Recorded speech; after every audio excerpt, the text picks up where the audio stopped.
Hello and welcome to a new episode of Guarders of the Earth, where I go into my research as a biodiversity informatician.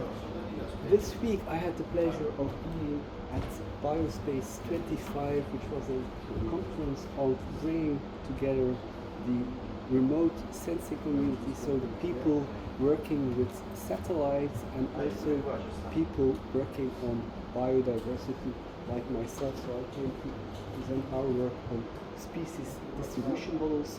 Species distribution models are sometimes a little bit a confusing term because you think the model will tell you where the species are exactly, but the model is actually just telling you where the species might like to be. And that might be conflicting with the plans humans have for certain areas. So there's different kind of way of modeling this, and here we use the interacting species also to get better models, because if you know the species they like to hang out with, you might also get a better model of where the species should actually be likely to be found.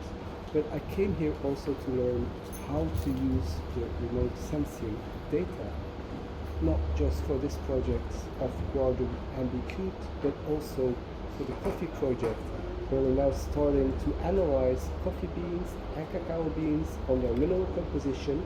Of course, plants are kind of a proxy of the ground that they're growing on.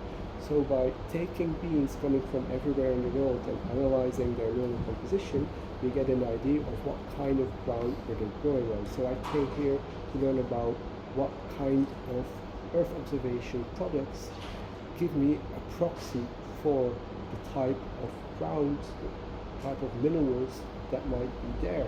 But that's not the only thing. Of course, you also have the satellite just making the images of all the trees, which is very relevant for the EUDR, the European Union Deforestation Regulation, because as you might already know, it's no longer allowed to drink coffee from regions in Europe, well, coffee growing regions outside of Europe, but if those regions were deforested after 2020, as a European, you're not allowed to drink that coffee. So the companies importing the coffee actually need to do something that's called due diligence to show that they haven't been importing coffee from deforested regions. And one thing of doing that is, of course, they need to report where exactly is the coffee coming from, and then we can use the satellite images to go and check, was this a forested area up to 2020? If yes, we're not allowed to drink that coffee. Of course, there might be ways of trying to get around it. Of course, if you know that there's images existing saying this was a forest before up to 2020, then of course you're not going to want to say this, so you might try and trick the people checking. That's where we come in again.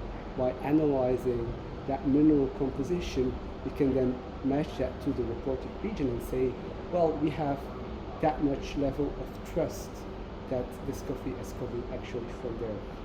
So that was here in ESA, so the European Space Agency in Frascati near Rome, where these two communities are coming together, thinking about how can we use all this Earth observation data for policymakers, for things like the EUDR, to make those implementations relevant and enforceable. So it was really nice meeting these different people working on different topics. It was a really great conference.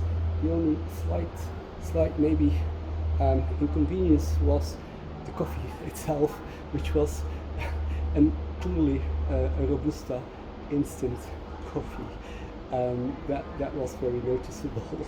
So I did make use of this opportunity to make a nice coffee for some of the people I met, like Maria. So Maria, how is the coffee? But I didn't try. So anyway, you will have the first reaction. The first reaction, Yeah, she's starting.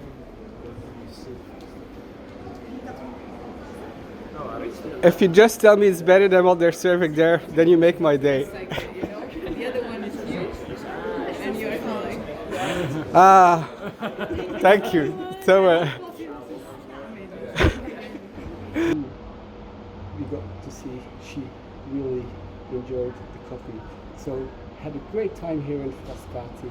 Hope this gave you some insight into the work we're doing as biodiversity informaticians, how this is being used to try and make our planet a better planet for the future as far as biodiversity is concerned, and our ability to keep enjoying a good quality cup of coffee. Thanks for following this episode and hope to see you on a next one.